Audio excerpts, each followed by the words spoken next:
Jeżistu tħassib u dubji serji dwar ix-xogħol li qiegħed jitwettaq brabta mar-riforma tal-kannabis. Analiżi mwettqa mis-sit online Love in Malta tat x'tifhem li l-ħidma tal-awtorità l-użu responsabbli tal-kannabis għadha lura ħafna. F'artiklu pubblikat mill-istess Kamra tal-Aħbarijiet ħareġ fidher li Mariella Demek, il-kap ta' din l-awtorità li mħallsa madwar 80,000 euro fis-sena, ħarbet mill-maġġoranza ta' domandi li ġew mibgħuta lilha fosthom biex tispjega d-dettalji tax-xogħol imwettaq mill-istess awtorità. Hija spiċċat injorat ukoll domandi dwar l-istruttura tal-awtorità li twaqfet esklusivament biex tindirizza l-liġi li ġiet fis-seħħ inqas minn sen ilu.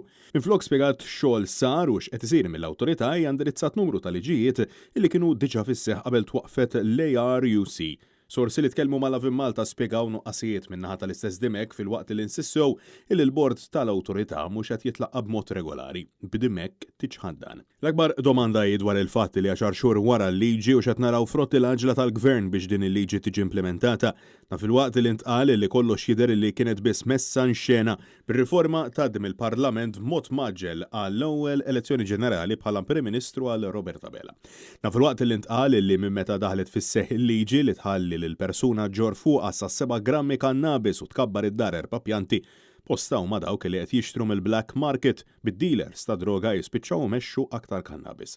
Fil-waqt li ntqal li minflok il-black market iddajjef aktar issaħħaħ bir-riforma u min suppost jagħti l-garanziji kull ma jmur qed jiżidu d-dubji u d-domandi milli jwieġbu l-mistoqsijiet li qed isiru bid-dritt.